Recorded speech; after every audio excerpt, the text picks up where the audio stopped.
We're about to start, just the final bit of preparations together. I see there's already 9 of you on board, and Marcus, you're here. Thank you for joining again, Marcus. Please remember, you could, on your phone, click on the share button there in the bottom corner, send it straight out to a WhatsApp to somebody who may be interested in flying, in learning, in academics, in aerobatics, and just a wonderful all-round conversation. I think this is going to be a beaut. If you're watching on your computer, you can also share it right now. However, you obviously can't send it to a WhatsApp. So I see there's some people liking the show. Thank you very much for that indeed. John is on the line. We're about to cross over, just getting the final bits of preparation together, and we will be on our way shortly. Hello, Willem. Thanks for joining us.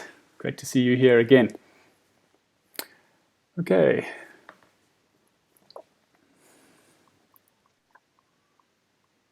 Here we are. Get this together. Right, I see the people are coming on board now. We're up to 11. Thanks for sharing it out. Another minute or so and we'll kick off the show.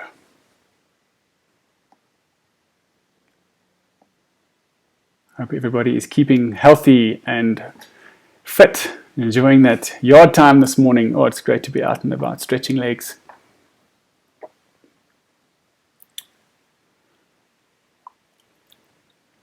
Okay. Hi, Jordan. Thanks for joining us. Remember to share this wide and far with all your friends and family that will be interested in all things aviation and, remember, high performance teams.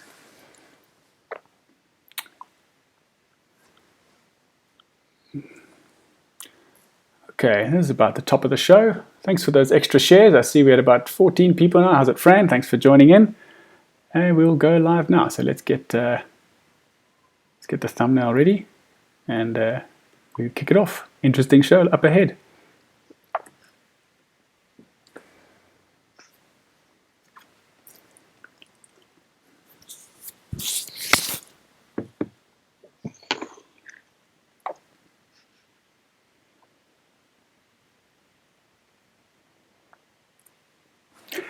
Good afternoon. Welcome to the show. Thank you for joining in. I have a really interesting guest for you lined up today. Jon Foster-Pedley is the Dean of the Henley Business School, one of the top business schools in the world. In a survey of about 13,000 institutions, they rated in the top 20, and they have won the best MBA program in South Africa 2 years in a row.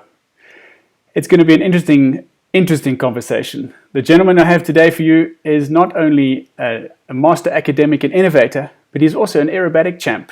And he's also in the long line of pedigree of aviators. His father was the officer commanding of the first Supersonic Jet Squadron. It's a wonderful show. Today's show is proudly brought to you by Optimum Financial Services Group. Is an authorized financial services provider. Optimum was founded in 1982, and as an independent financial services provider, Optimum constantly strives to provide you with the most suitable financial advice and tailored solutions for your needs. This covers every aspect of comprehensive financial planning. During these uncertain times, Optimum is here and has the knowledge to give you the financial guidance you need. Their focus is to develop and protect your wealth by offering superior advice and transparent guidance for the purpose of estate planning, risk cover, investment planning, retirement provision, and tax benefits. Optimum also offers professional services in medical aids, legal services, asset finance, short-term insurance, with attention to motor and household insurance, as well as specialized services in commercial, marine, aviation, and personal liability insurance. Optimum Financial Services Group, distinctive knowledge shared with passion. Our passion lays with our clients and their financial well-being. When you become a client of Optimum, you become part of the family and lifelong friends. Thank you to Optimum for sponsoring the show. My name is Alex McPhail, and this is High Performance Teams.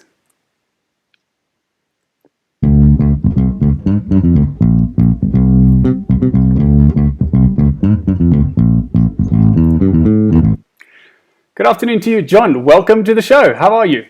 Fine, thank you, Alex. And after hearing that ad for Optimum and knowing that they are supporting you, I think I'll go to them too. I think I'm really grateful for people who support podcasts in these times. I mean, well done, Optimum. So good on them. Thank you. All right, Jon, this is going to be an interesting, fascinating conversation. But let's go right back to the beginning, as I mentioned at the top of the show. Your father was the first officer commanding of the first Supersonic Jet Squadron. So what's it like growing up in those times? It must have been a wonderful time for aviation.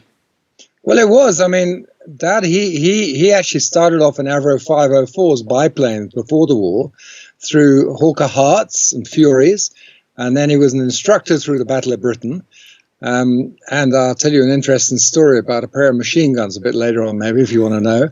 And then he went on to Spitfires, where he was an exceptional pilot, a very good officer, Hurricanes, Mosquitoes, Meteors, and then he commanded the first Supersonic Jet Squadron in the RAF after the Second World War.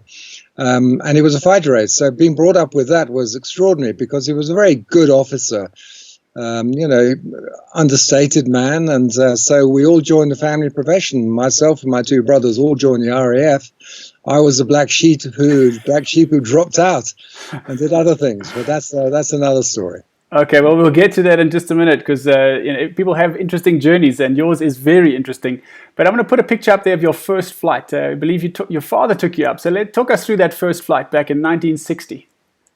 Yeah, it was at Cobham in Surrey in the UK, and he decided. He'd been an instructor on Tiger Moths as well, and they used to have a thing called the compass rows, which are about 15 meters across, and they used to have lots of fun landing and stopping in that distance, in as little wind as possible. So he loved Tiger Moth. So he took me up in the Tiger Moth, and we didn't get a photo of the Tiger. He got me next to that Piper Colt there.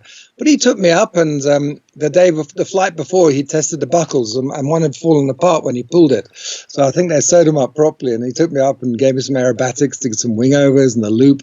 And it was just amazing to fly with him. And I was only 10 years old, and I suppose that's when the bug really hit, yeah.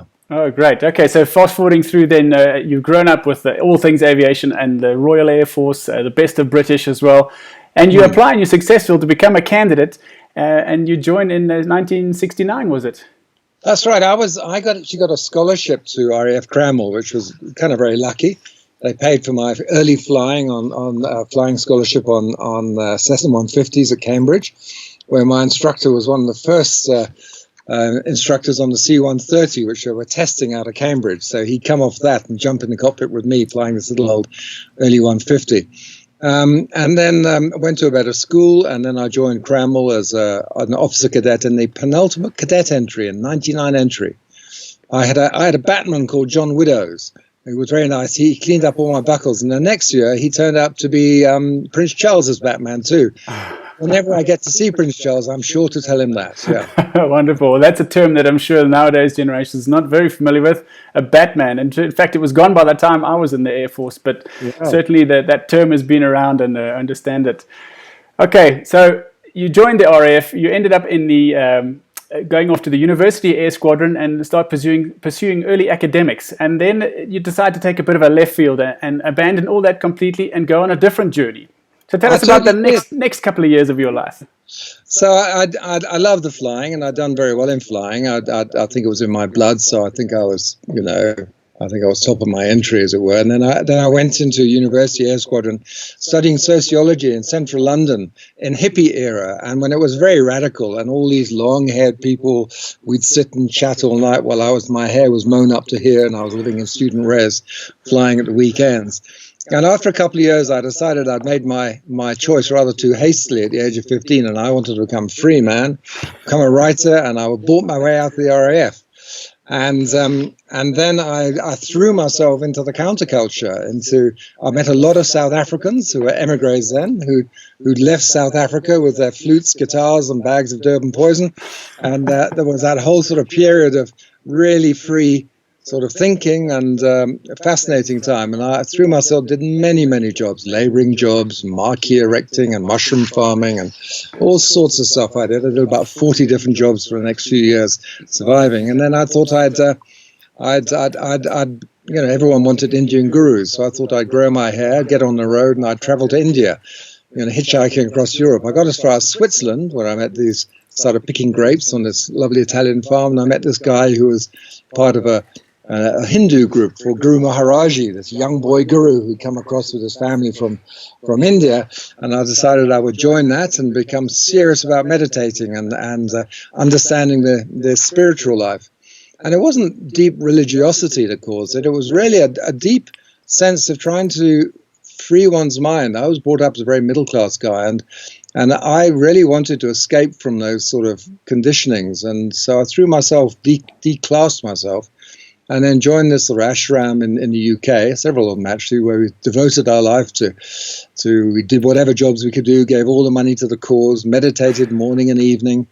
And it was actually a really interesting time. It was about trying to see things differently. And certainly for me, I was such a community of musicians and brilliant people, architects and ex-prisoners. It was like a real fast track into life. And I did that for a few years, yeah. Okay, we're going to come back to this eclectic bunch of people, which once again feature in your life. But then after this journey, you get to a point in your sort of late 20s where you, as it were, pull yourself together and figure out a few things. And the flying bug and the learning bug and the deep dive into something that you have a passion about comes back to you. And so tell us about that time in your life. It's interesting. It was at the age of 28, and I read a book recently about the teenage brain, because I'm a late dad, and I've got a 14-year-old boy and a 15-year-old girl. And I was very reassured to see that the brain is really evolving till the age of 28. And although we throw people into universities early, our brains are massively plastic until then, and they don't really settle until then. And there's quite a lot of people start really engage with life, not academically early, but later. And I was one of those. And so a friend of mine gave me a job selling medical appliances, which I loved. And I had a company car. And so I quit the ashram thing and drove around. I then thought, well, I'm good at selling. I'm good at flying. Why don't I actually want to do something other than this. I want to become a pilot. Why don't I sell aeroplanes? So I got a job selling aeroplanes in Jersey for a guy called Mike Collett, who ran this brilliant airline called Air Atlantique. And what he used to do was buy these old DC-3s and DC-4s, and he had Shackletons. I don't know, it was like this private antique company he built up, and I worked for him trying to sell aeroplanes. Oh. And so I was a bit naughty because I wanted to get some flying hours. So I'd look in Flight magazine, and I'd see somebody say, I wanted to buy 172. And I'd look in the same magazine for somebody who wanted to sell a 172. So I'd phone up the buyer and say, if I can demonstrate a 172 to you, will you pay for the petrol? He said, yeah, sure. Then I'd phone up the seller and said, I've got a guy who wants to buy a 172. Will you let me demonstrate it for you if I pay for the petrol? He said, yeah, sure. And then I would go up the control tower and wait till somebody was coming to file a flight plan and say, can I get in your jump seat? And then I would fly all over Britain, land, and then hitchhike to where the airplane was with my flight bag, and then borrow the airplane and then demonstrate it. I mean, I actually hang on to one airplane for about 2 months while I was trying to sell it. And it was wonderful. I got lots of hours quickly, and so then I was ready for my flying instructor's course. Oh, wonderful. It sounds like such a great story. And the idea of selling, and that's going to come back again later with innovation and creating a new product. Okay, such an important skill, yeah. And at that point, you really develop that love of learning, and you dive into aerobatics, and you start mastering. And we've got some pictures we're going to share here. You end up becoming a PITS instructor, having a great time. There's a picture in front of one of your PITS, and start a deep dive. You got that in the blood flying, and you've got a new passion and a commitment to learn. And so tell us about your thought processes at that stage of your life. Yeah, because I'd got the hours to become a flying instructor, and I walked into Barclays Bank in Jersey. Mr. Berman was the manager, and he looked at me, and I had a suit. I had an old guitar, I had a toolbox, and a few clothes. That's all I had in life, actually. And I said, "Can I borrow some money to become a flying instructor?" So he said, "Well, what's your collateral, John?" I said, "What's collateral?" And he explained what that was. So he said, "No, I haven't got any of that." So he looked at me and said, "Okay, I'll lend you the money." And Mr. Berman from Barclays was the one guy who changed my life. For some reason, he lent me all the money so I could become a flying instructor, and then an assistant, then a full flying instructor, and then for my comms. I spent many years paying it back off, so I was absolutely broke for many years while I paid off those loans. But he saw something in me, and then I became a flying instructor, and there was a chipmunk there. And I'd learned on chipmunks at Cranmore, a beautiful old chipmunk, Golf Alpha Papa Lima Oscar. And I used to instruct on it and then take it off on my own to practice all sorts of things I shouldn't do. I had rolling circles and lots of sort of semi-negative, which I shouldn't really do in a chipmunk, within the limits, of course, for those pilots listening. And then I would spend hours underneath scrubbing off oil with my girlfriend at the time, who then became a 747 pilot for Virgin later until she retired. And so I love doing aerobatics. And so when I got my com later, I wrote letters all the way around the world.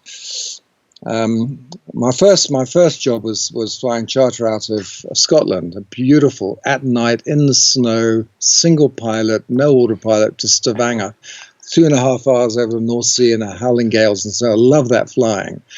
But the engineer had bought an old Pitts from S2 from the Rotham's aerobatic team, and our chief pilot was one of their pilots. So I swapped a really beat-up old Austin Healey Sprite I had, which was spewing oil everywhere, for the engineer, and he gave me a few hours flying in the pits with his ex-aerobatic team pilot, and it was brilliant.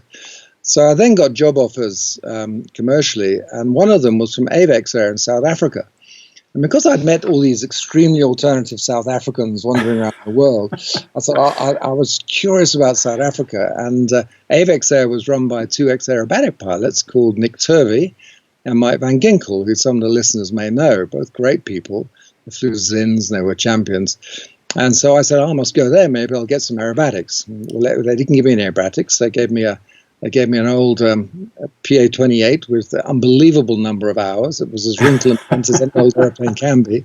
So I instructed on that until I worked my way up through the charter and airline ranks. But again, practicing some more aerobatics. But my aerobatic career took off more seriously later when I went back to the UK. Okay, well, so I was going to say you glossed over something just briefly where you became the Scottish champion in 1988, and there's a nice picture of you and presumably your team there celebrating.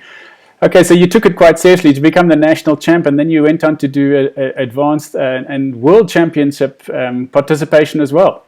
I didn't do worlds. What I did was, so when I went back to England, first I joined Magnum as an airline pilot, and I went back to UK, and I took up aerobatics very seriously, and we bought a pit special. My second one was Golf Alpha Zulu Papa Hotel, which if you want to see, you can find it hanging upside down in the Science Museum. And then I started really seriously competing, working my way up, and I won the Scottish trophy at Glenrothes, won the Tiger Club. I was working my way through, but then I had dual careers. So I was selling airliners for British Aerospace in Africa and the Middle East, and we can talk more about that, the 146, the ATP and the Jetstream, while I was pursuing a very active sport flying career in the Pitses and in also doing a lot of flying in Tiger Moss. Fantastic fun. I had a really, really lucky time.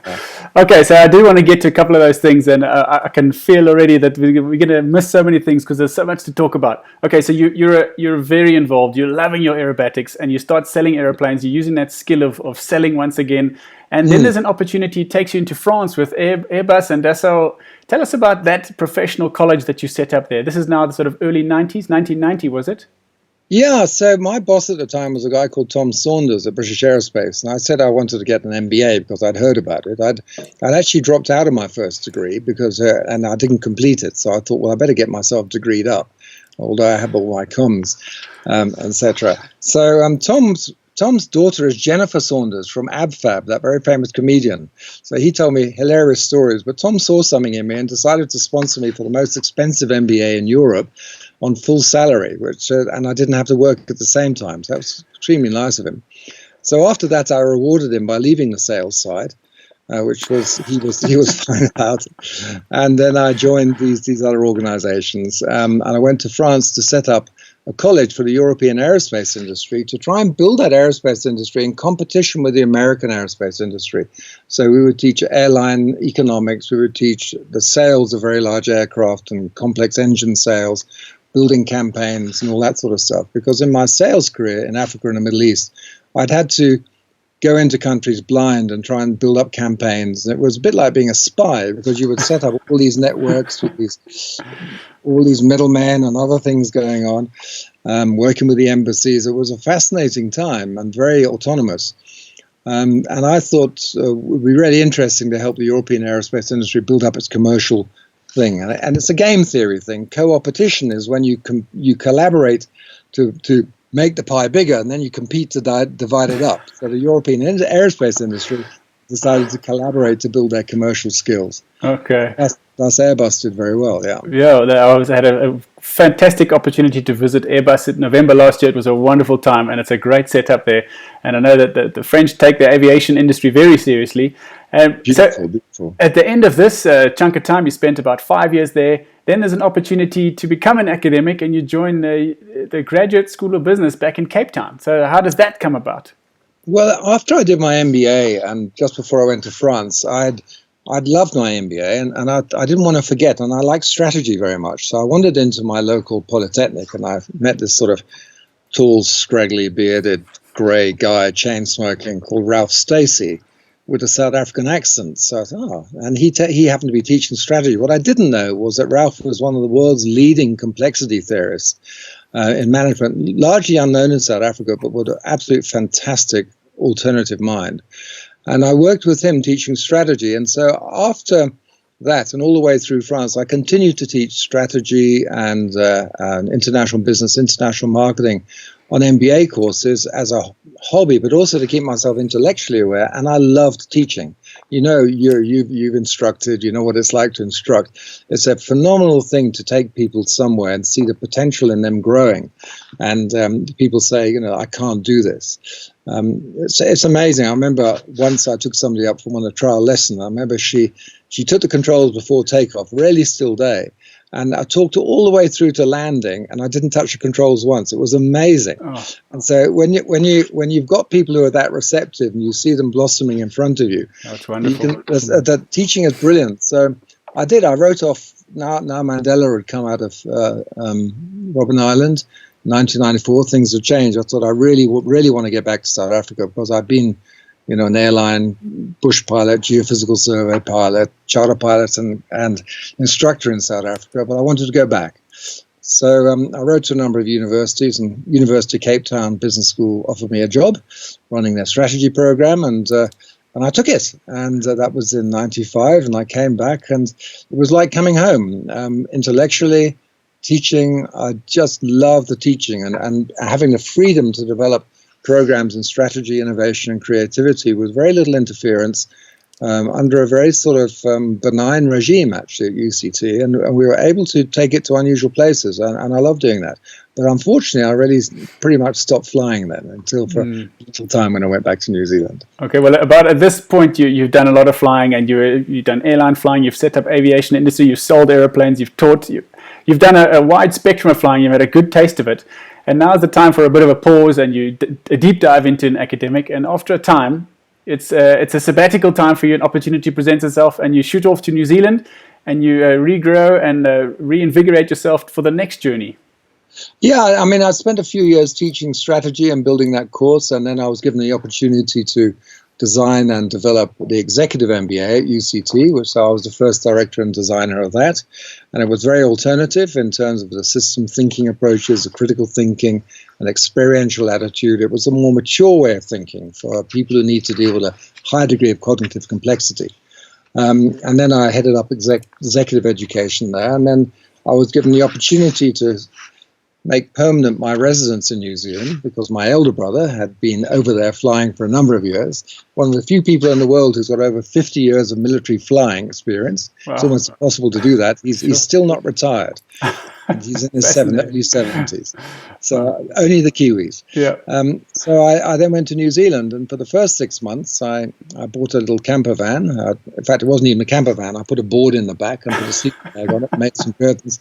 And I traveled, that was about 15 years ago, I traveled around New Zealand, having a brilliant time, really deeply reflecting about things. It was a tough time because when you reflect properly, it's not easy. It's not like everything's, you know, all that stuff that you're holding back and you're dealing with comes up. And I spent a long time just driving around, letting all those thoughts and things come to me and letting them take me where they would. Then I came back, and then I met Carla, my wife-to-be, who's a doctor, just before I was going back to New Zealand. So she wasn't entirely delighted at having met her and proposed. I thought off to New Zealand for 6 months. But then I ran a business incubator and innovation center right down in the south of New Zealand in Invercargill, where there's horizontal hail and rugby playing sheep farmers walking around in shorts and thin woolen jerseys, not noticing the minus 20 degrees temperature. It was one absolutely wonderful place. And I ran a business incubator, an entrepreneurship program for the University of Adelaide, and did that for 6 months before I came back to South Africa. Yeah. Okay, so now You've established yourself in academics. It's coming on, was it 15 odd years of being deeply involved in academics. And there's an opportunity once again now back up to Joburg and Henley Business School from Henley-on-Thames in London. Yeah, so Henley is the oldest business school in Europe. It's one of the few that are internationally triple accredited, which means the Americans, Europeans, and British kind of auditing bodies have said they're okay. It's quite a hard thing to do because they're all grumpy old academics and administrators. They're not going to give you accreditation easily. Forgive me, my colleagues. And so we're triple accredited, and Henley in South Africa has been here about 28 years. It was started off as just a sort of license operation alongside a private education institution. Then that private education institution was sold off, and Henley continued under a sort of very small office under a franchise. But the University of Reading in the UK bought Henley Business School in about 2008 and wanted it to expand. They thought they needed a new director and a new head for the Henley Business School in South Africa. We were at that time, and I had, I think, 19 different types of interview before they said yes to me, which was fascinating, including visits to the UK and whatever. But they said yes, and we were 5 people in an office. We had only one product, which was a sort of distance MBA. We were technically insolvent. We had massive debts I knew nothing about. And I said, oh, my goodness. But then I kind of looked at it and I thought, well, I think we can do something with this. And so over the last 10 years, we've grown 1,000%. We've now got a full range of accredited programs at level 5, 6, 7, the same degree. Level 8, postgrad diploma. We've got the MBA. We've got a really broad section of corporate work that's highly innovative, with a phenomenal group of people working with us. Inventive, very, very clever, very passionate. And our mission is we build a people who build the businesses that build Africa. And I'm the dean, yes, but I always look at that job and say, I'm just borrowing this job. I'm John. I'm doing the job as dean and director. I have to build this place, but we have to serve. And serving in South Africa means that in a country with the highest Gini coefficient in the world, which means we've got the worst relationship between the rich and the poor in terms of spread of wealth, we've got massive numbers of people locked up in poverty without opportunity. And our role is really to free them up. And what I find is that people who come from those backgrounds get access to education in our peer-reviewed exams offshore, along with the Chinese, the Malaysians, the Germans, Dutch, French, and British, and Irish, and Maltese, and whatever. The South Africans do as well, if not better, even though they're fully representative of the demographics of this country, and the people who market them don't know who they are. So we've got all the intelligence and talents we need in this country.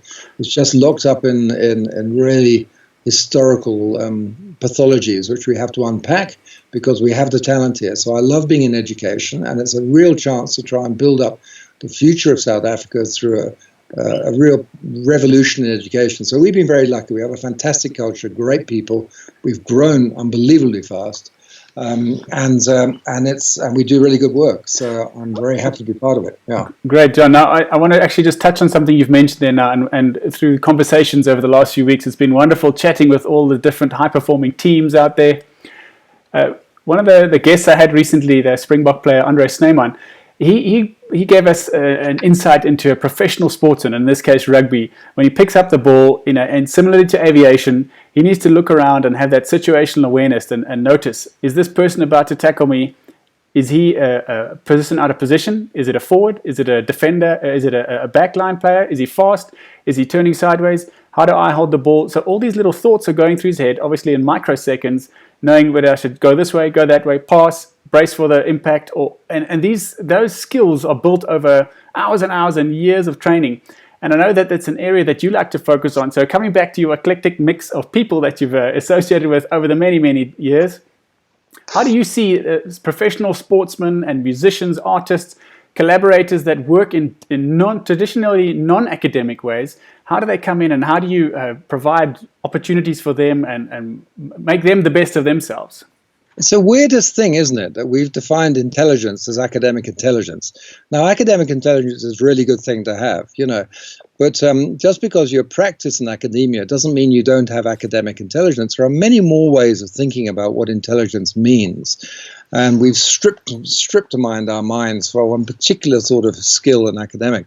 So going back to that idea of situational awareness and airmanship, we used to call it, and understanding broadly what's going on.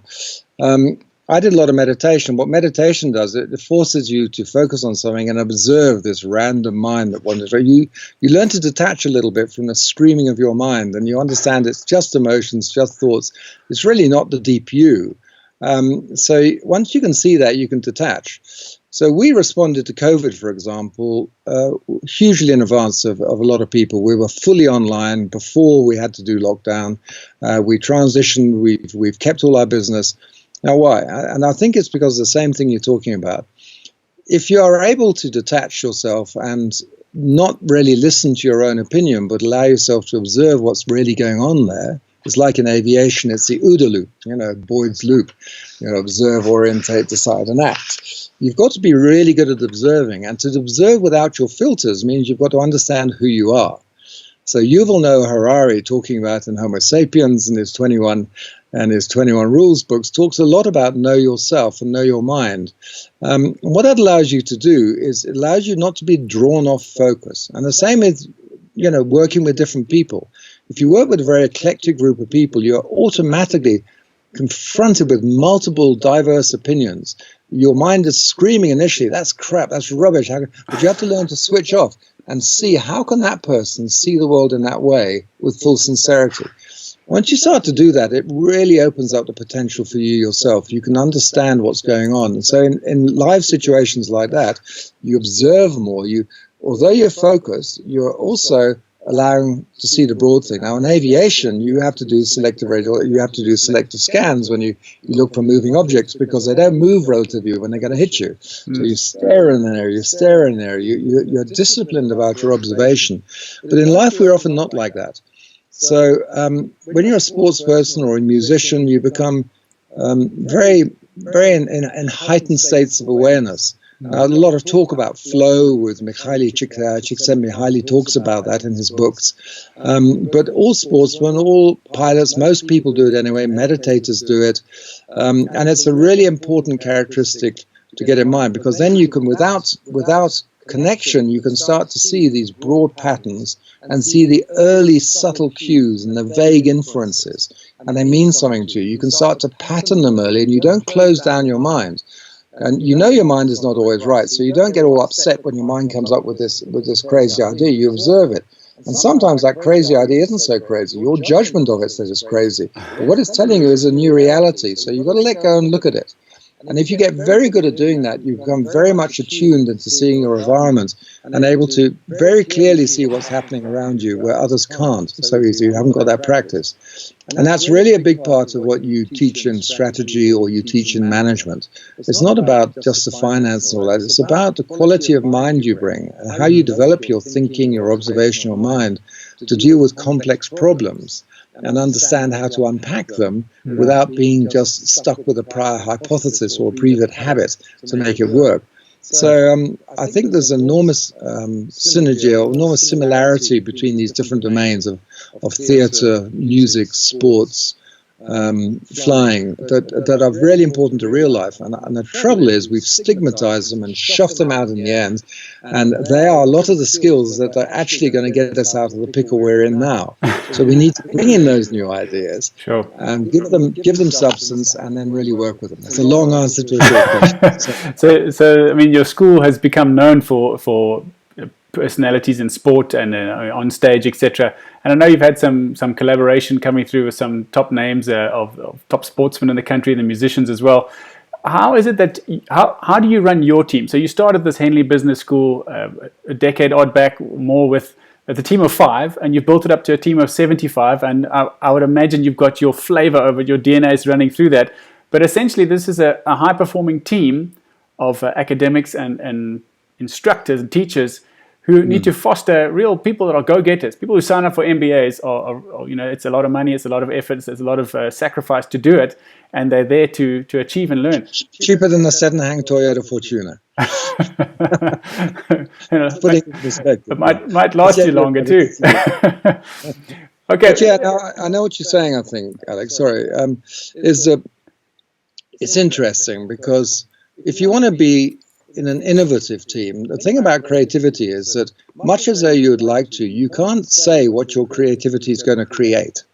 So it's very hard to draw a roadmap to that final product. What you can do is set up the conditions where creativity emerges, and then you can latch into them quickly, and then you can get into beta mode, which is fast experimentation, full marginal improvement, which I know you are really into, and so am I.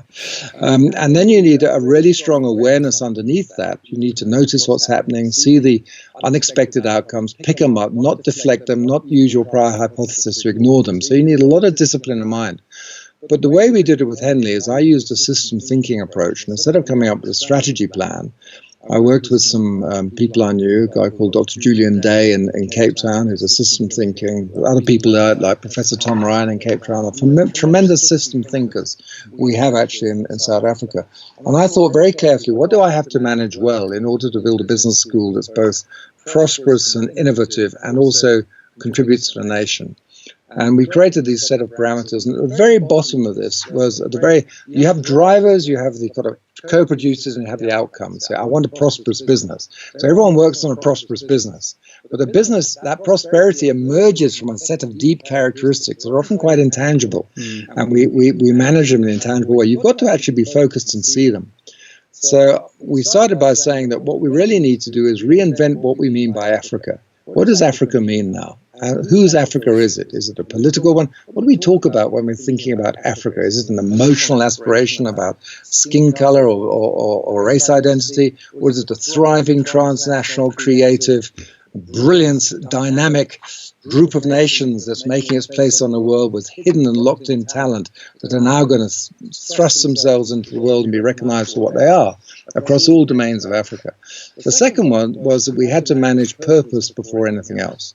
And our purpose emerged was we build a people, we build the businesses that build Africa. And that guides everything we do. It's not we create degrees that help people get great jobs in corner offices and make money.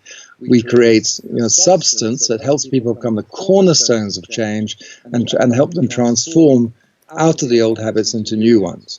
And obviously we're very against corruption because that destroys opportunity. And then you have to convene people. And then we said, if we're going to be creative, we better be good at designing. So let's gather the designers around. Okay. Now, they don't want to be employed. They want to have an environment. It's a bit like being a theatrical producer, an impresario. You say, look, I've got a brilliant stage here. You're a brilliant educator. Come on my stage. I'll do everything I can do to let you do that work that nobody else ever allowed you to do. Come and perform here, and we will support you in that. And they love it. And of course, they thrive because they're able to do that work in the domain. So what we did was set the conditions by which creativity and meaning emerge by focusing on meaning all the time. Now, that doesn't mean we weren't organized. We're continually thrusting into how do we organize in the virtual world? How are we agile? How do we use Scrum methodologies? So we're always thinking about that, but we're always grounded on our purpose. And having purpose means that you've got these sort of broad parameters. You don't do anything outside the purpose, either side, but inside the purpose, then you allow enormous experimentation. The purpose are sort of broad control devices that allow people to work in a direction they believe in. Because people believe in the purpose, they bring all their discretionary effort and they bring their passions, and as long as you hold them on a purpose and you make sure you're commercially viable, then you're giving this wonderful theatre for people to play in, and they perform. Oh, great! And you'll see. Yeah, you've mentioned a nice concept there, which ties into a point you mentioned earlier too. This idea of creativity. You can't control how it's going to play out. However, you can. There's a great a quote that I read a few weeks ago saying that motivation gets you going, but it's the discipline that keeps you growing. So, that's that spark that you need to start, but then you need to put some structures in place. And oftentimes I find that's where people perhaps fall short, or particularly creative types. You want to do this thing, you want to be a writer, a painter, an artist, but it's the slog of sitting down and producing the work and evaluating your own work. And again, going back to this incremental gains, you prepare, you deliver, you review. But your review is about you and you yesterday and you tomorrow. It's not about you against the other artist or you against the other professional. You need to take a look at yourself and how can tomorrow's product be a little bit better than today? Well, that's right. There's so much wrapped in that. That's really important to unpack. I mean, yes, you really do need disciplines. I mean, we're trained to think in dialectic thought, either or. It's sort of polarities. It's either this or that. And my favorite question is, which is better? Either or and both. And of course it's a trick question because you're thinking in dialectic terms if you think and both are either or. So it's a sort of play on words or play on thinking. But the point is that if you are in an either-or world, then you've got to either think of creativity or discipline. You've either got to think of profit or innovation. But the reality is, somebody said, I don't know, in England we have conkers. They have these big things on the end of a piece of string, and the kids bash them against each other. If you whirl a conker around your head, harder and harder and harder, the faster you put it, the tighter you have to hold it, right? Yeah. So the more creative energy you've got, paradoxically, the more disciplines you need, but they're not the same disciplines you need for a production line. And I'm really interested in the invisible disciplines, the invisible strategies of creativity, because that's why I was so fascinated by comedians and artists and musicians, because they're able to predictably perform in what seems like a random world. How can John Flismus go on stage, with a different people every night, just completely challenging everybody and seemingly completely off the cuff, but get a laugh every 20 seconds, be able to move with everything? And it turns out he's deeply, deeply organized and planned, and a very, very sharp mind with a very clever way of doing it. So there are different disciplines. That's the first thing. You've got to know what disciplines you need to engage in. But that is worth looking at creatives, exploring and opening your mind to see that they really are there. And they're often, like diverging and then converging. John talks about, you should respect, but you shouldn't revere. So how do you find those balances? So you live in this world. The next thing you need to do is understand, of course, that you've got to take this somewhere. So having a good commercial instinct and a selling instinct is a very good thing. We demonize profit as a bad thing. But imagine if you're not profitable, you're just a pain on somebody else's life, aren't you? You're like sort of financially incontinent. Somebody's got to clean up your mess. And we shouldn't be financially incontinent because you're just dragging everyone down. But nor should you be wildly profiteering. What's that about? Yes. Business is about creating value for people, and that value should help people's lives improve. So we're always looking for how can you improve education, improve people's lives, take them somewhere new. And you need plenty of disciplines for that. It's important to be commercially very, very have good commercial acumen, but you also need good creative acumen. And we tend to think, I'm not creative, I can't sing. I hate when people say that. We really are born and intrinsically and completely creative and innovative. Sure. I love that concept that you bring there, that the more creative energy you need, the more discipline you need. I see that in my own life too. You start sort of diving down the rabbit hole, then you've got to really say, what's important now? What am I doing today? The creative aspect is there, but it's got to be within a framework of time allocation or something along some rigid end, so that you can get the job done too. And if you go back to the airline metaphor once again, we talk about the safety space. You'll be familiar with it. You got to make a profit, but you got to be safe. Are we going to not fly when there's a cloud in the sky? Or are we going to, at all costs, go as fast as we can to get our customers there on time and bend the flaps on the way in because we're going too fast? That's kind of safety space. And it sounds like coming through to the Henley Business School MBA program. Are you a lecturer as well? Do you still enjoy teaching? I don't do. I do a lot of talking and public speaking now and this sort of thing, and I love doing it and writing and speeches rather than education. Regrettably, because it's amazing being in the classroom. My sort of mantra there is, unless you're learning more than the people you're trying to teach, you're not an educator. You're somebody on autopilot, and a pilot shouldn't be on autopilot. That's the other thing about awareness. Let your autopilot be on autopilot, and you sit there scanning. So I think it's really important to try and teach as well. There's so much wrapped up in this, and aviation offers so many really deep lessons because all the lessons in flying and aviation, we think are aviation lessons, but truthfully, they're very deep life lessons.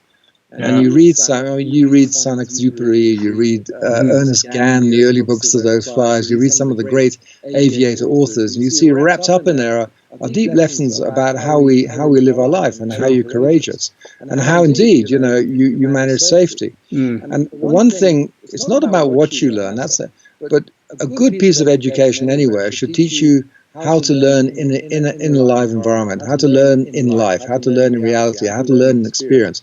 If you know that you can learn well in life, you've learned to learn.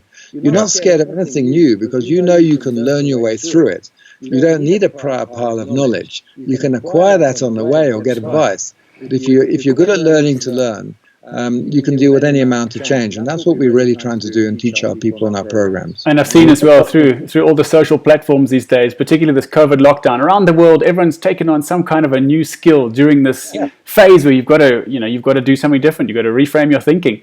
And the love of learning that comes through is great, and also that great book by Carol Dweck, Mindset. I can't do this thing if you could just put a yet on the end and figure it out and assess what you did to get there and try something different. You can't just keep doing it the same way.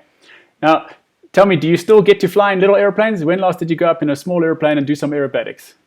The last time I did some aerobatics, well, first I did some in a sim, would you believe, in New Zealand. My brother secretly let me fly the sim for the old Texan there. Okay. That was great. But beyond that, I was in New Zealand, and I think the last time I was up in an old Citabria, which is fascinating to fly because, you kind of put in some aileron and then you have a cup of coffee and then you come to the other side. And of course, with the high-performance airplanes, you're used to high G, very fast moving. Sure. But that's another thing about aerobatics, of course. I was watching a film of one of the leading aerobatic champions, or a Russian woman, whose name I forget, and it was a cockpit video. And you see everything's whirling around her crazily. And when people watch aerobatics, they say, how could you do that? But you're in the center of that. Mm-hmm. And you're staying in the center. You're positioning yourself. As you would know, you're watching here. You're looking at cues. You're holding yourself. You're holding your perception aware. You're staying calm. And you're disciplined in where and how and what you look. And you know what you're doing. So while everything's whirling around, you are staying in the center. Mm-hmm. And that's why things like meditation really help. And we all have our forms of meditation. How do you stay centered and observing in that moment? And that's, like right now, that's a phenomenal skill to nurture. That's a great metaphor, staying centered. Now, do you still take part in meditation now, John? Yeah, I try. I listen to a lot of tapes and I do it, but my mind is busy and frantic at the moment, so I get exasperated. But no, I listen to Yuval Noah Harari, and he says he meditates for a couple of hours a day and goes off for about 2 months every year to do it. And he says, if anyone knew what my mind was really like, they wouldn't read my books. All our minds are crazy. They're all over the place. Yeah. That's why things like meditation or sport or any form of thing that centers you allows you to understand that this isn't you. And if that's not you, then what is you? Then why should you not try to do this thing? The biggest thing we need to make friends with is our own imposter syndrome.